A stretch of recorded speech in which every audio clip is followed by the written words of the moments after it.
조인섭 변호사의 상담소.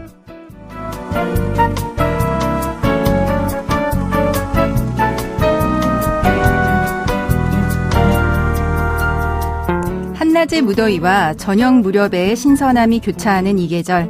사람 사이의 문제도 계절처럼 자연스럽게 흐른다면 얼마나 좋을까요? 법적인 문제 때문에 머릿속이 복잡하시다면 잠시 이곳에서 쉬어가셔도 좋습니다. 속 시원하고 정확한 자문으로 법률 문제를 풀어드리는 조인섭 변호사의 상담소, 지금 바로 문을 열겠습니다. 저는 조인섭입니다.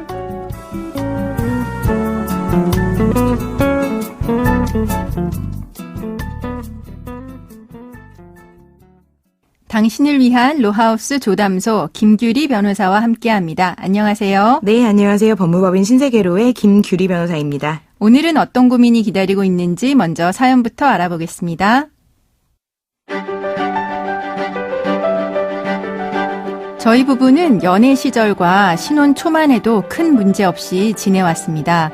그런데 아이가 태어난 뒤부터는 사소한 일로 자주 다퉜습니다. 고민 끝에 저는 남편에게 부부 상담을 받자고 말했습니다. 하지만 남편은 단박에 거절했고 이혼을 하자고 했죠. 저는 아직 5살인 딸아이를 위해서라도 이혼은 하고 싶지 않았습니다. 그런데 이런 제 뜻을 알아챈 남편은 재산분할금을 더 줄 테니 관계를 정리하자면서 일방적으로 5천만 원을 송금하더라고요. 마지못해 이혼하기로 했습니다. 법원에 협의이혼 의사 확인 신청을 했죠. 하지만 그 이후에도 딸아이가 눈에 밟혔습니다. 좀 더 노력을 해볼 걸 하는 후회와 아쉬움이 들더라고요. 그래서 남편에게 아이를 봐서라도 잘 살아보자고 다시 한번 설득을 했는데요. 야속하게도 남편은 이미 협의이혼 신청을 했으니 되돌릴 수 없다고 거절하더군요. 하지만 숙려기간 동안 저희 부부는 보통의 부부들처럼 잘 지내왔습니다. 남편은 예전처럼 아이와 함께 다정하게 놀아줬죠.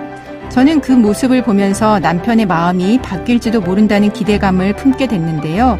그건 저만의 착각이었습니다. 어느 날 우연히 남편의 외장 하드에서 남편이 다른 여성과 함께 침대에서 나체로 누워있는 모습을 찍은 사진을 발견했습니다. 그제서야 남편이 왜 그토록 단호하게 이혼하자고 했는지 알 것 같더라고요.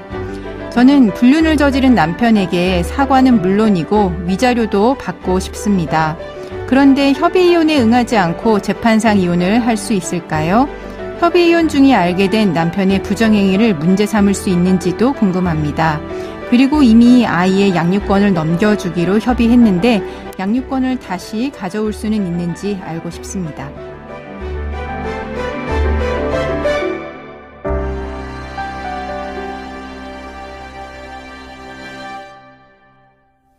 네, 협의이혼 들어본 말이긴 하지만 그 절차에 대해서는 잘 모르는 분들도 계실 것 같습니다. 협의이혼 절차 간략하게 설명해 주시죠. 네, 협의이혼을 하려는 부부는 먼저 관할 가정법원으로부터 양 당사자가 이혼에 대한 의사를 합치하였다는 사실, 즉 협의이혼 의사를 공식적으로 확인받아야 합니다. 네.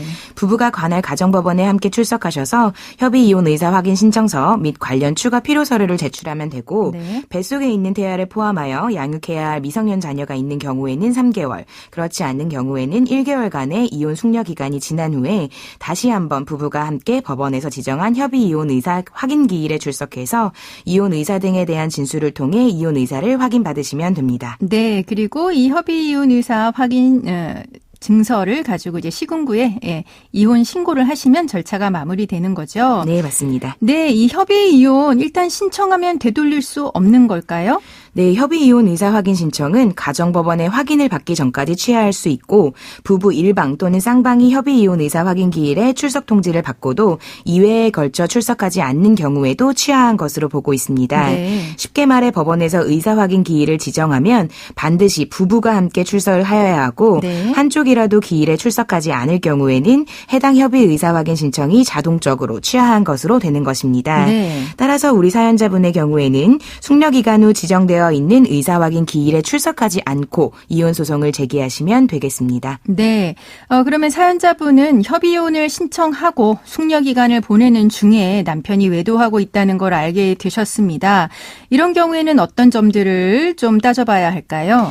네, 우리 법원은 비록 부부가 아직 이혼하지 아니었지만 실질적으로 부부 공동생활이 파탄되어 회복할 수 없을 정도의 상태에 이르렀다면 제3자가 부부의 일방과 성적인 행위를 하더라도 이를 두고 부부 공동생활을 침해하거나 유지를 방해하는 행위라고 할 수 없고 네. 또한 그로 인하여 배우자의 부부 공동생활에 관한 권리가 침해되는 손해가 생긴다고 할 수도 없으므로 네. 불법 행위가 성립한다고 보기 어렵다라는 입장입니다. 네. 이미 사실상 부부의 혼인관계가 장기간 별거 등으로 회복 불가능한 실질적인 파탄에 이른 상태라면 부정행위가 성립하지 않는다는 것입니다. 네. 그럼 숙려기간은 어떨까요? 사연자분 같은 경우는 이혼 숙려기간 중에 결혼 생활을 유지하려고 노력을 하셨습니다.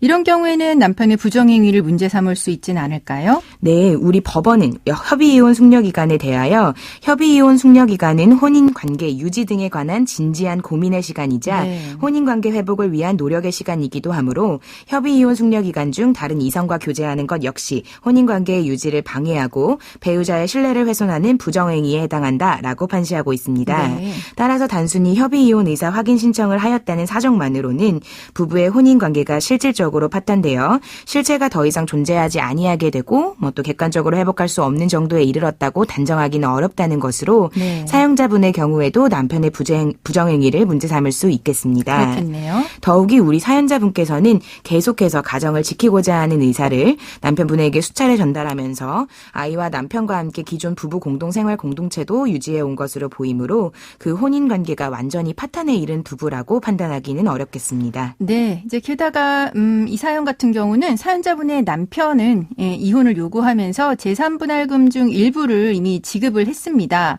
이 부분은 사연자분한테 불리하게 작용하지는 않을까요? 네, 우리 사연자분의 경우에는 남편이 이혼을 요구하면서 일부 금원을 제3분할금으로 지급한 것으로 과연 부부의 혼인관계가 이미 파탄된 것으로 볼 수 있는지가 문제일 텐데요. 그렇죠. 우리 대법원은 혼인생활 중 부부가 일시 이혼에 합의하고 위자료 명목의 금전을 지급하거나 재산 분배를 하였다고 하더라도 그것으로 인하여 부부관계가 돌이킬 수 없을 정도로 파탄되어 부부 쌍방이 이혼의 의사로 사실상 부부관계의 실체를 해소한 채 생활하여 왔다는 등의 특별한 사정이 없다면 그러한 이혼 합의 사실의 존재만으로는 이를 민법 제840조 제6호에 재판상 이혼 사유인 혼인을 계속할 수 없는 중대한 사유에 해당한다고 할 수 없다라고 네. 판시한 바 있습니다. 네. 따라서 우리 사연의 경우처럼 단순히 이혼을 논의하면서 일방이 재산분할금 일부를 지급하였다는 사정만을 두고 그 부부관계가 돌이킬 수 없을 정도로 파탄되었다거나 이미 부부관계의 실체가 해소되었다고 보기는 어려울 것으로 보입니다. 네. 그리고 이제 양육권 문제인데요. 사연자분은 남편과 협의이혼 신청할 때 양육권을 남편이 갖는 걸로 합의를 했었습니다. 재판 이혼하면서 다시 사연자분이 양육권 주장하는 거 가능할까요? 네, 우리 법원은 민법 제837조 제4항에 따라 미성년 자녀의 양육자를 정할 때에는 미성년 자녀의 성장과 복지에 가장 도움이 되고 적합한 방향으로 판단하고 있습니다. 네. 따라서 단순히 사연자분이 남편과의 협의 이혼을 신청할 당시 딸아이에 대한 양육권을 남편분이 갖기로 합의하였다는 사정만으로는 이혼 소송에서 아이에 대한 양육권을 주장할 수 없는 것은 아닙니다. 네. 사연자분의 경우에는 아이가 아직 어린 딸이니만큼 정서적으로 성숙할 때까지 어머니인 사연자분이 돌보는 것이 아이의 건전한 성장에도 도움이 될 수 있다는 점, 또 아이를 출산한 이후 현재까지 줄곧 사연자분이 주로 아이를 양육해 왔다는 점, 이런 점들을 들어서 아이의 친권자 및 양육자로 사연자분을 지정하는 것이 오히려 아이의 성장과 복지에 더 합당하다는 부분을 잘 주장하면 좋을 것으로 보입니다. 네, 그럼 지금까지의 상담 내용을 정리해 보겠습니다. 사연자분은 남편과 협의이혼을 결정하고 이혼 숙려기간을 갖던 중에 남편의 불륜 사진을 발견하고 재판상 이혼을 하고 싶다고 하셨는데요. 협의이혼 신청은 취하가 가능하고 출석 기일에 출석하지 않으면 자동적으로 취소가 된다라고 알려주셨습니다. 알려주셨습니다. 그리고 협의이혼 숙려기간 중에 알게 된 남편의 불륜에 대해서는 부부의 혼인관계가 이미 회복 불가능한 상태라면 남편의 부정행위가 성립하지 않지만 사연자분 같은 경우는 가정을 지키고자 하는 의사를 남편에게 수차례 전달하면서 노력을 해왔고 또 사연자분이 재산분할금 일부를 지급받은 점 등만으로는 부부관계가 파탄에 이르렀다라고는 볼 수 없기 때문에 남편의 부정행위를 문제 삼을 수 있다라고 하는 점도 알려주셨습니다. 그리고 아이의 양육권의 경우에는 법원에서 양육자를 정할 때 미성년 자녀의 성장과 복지를 최우선으로 이제 보기 때문에 사연자분이 이미 아이의 양육권을 남편에게 주기로 합의했다라고 하더라도 재판에서 아이의 성장과 복지에 더 합당하다라고 하는 주장을 하면 좋은 결과가 있을 거다라는 점도 이야기해 주셨습니다. 네, 조인섭 변호사의 상담소 지금까지 김규리 변호사와 함께했습니다. 감사합니다.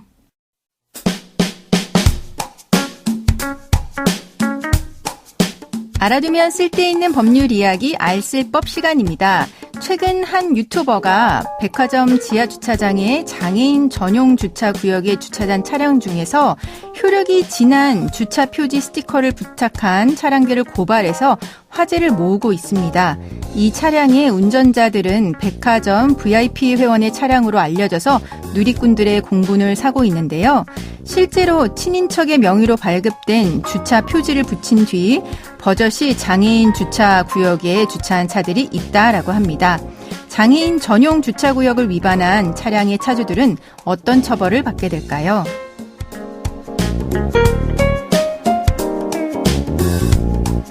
장애인 주차구역은 장애인, 노인, 임산부 등의 편의 증진 보장에 관한 법률 즉 장애인 등법 편의법에 의해서 설치됩니다. 이러한 장애인 전용 주차구역을 위반하면 과태료의 처분을 받게 되는데요.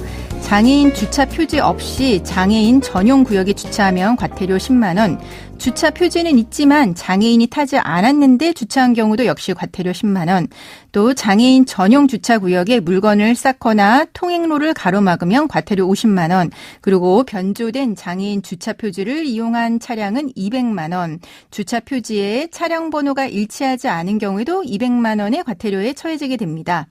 이러한 장애인 전용 주차 위반 차량에 대해서는 누구나 국민신문고 등을 통해서 신고할 수 있습니다.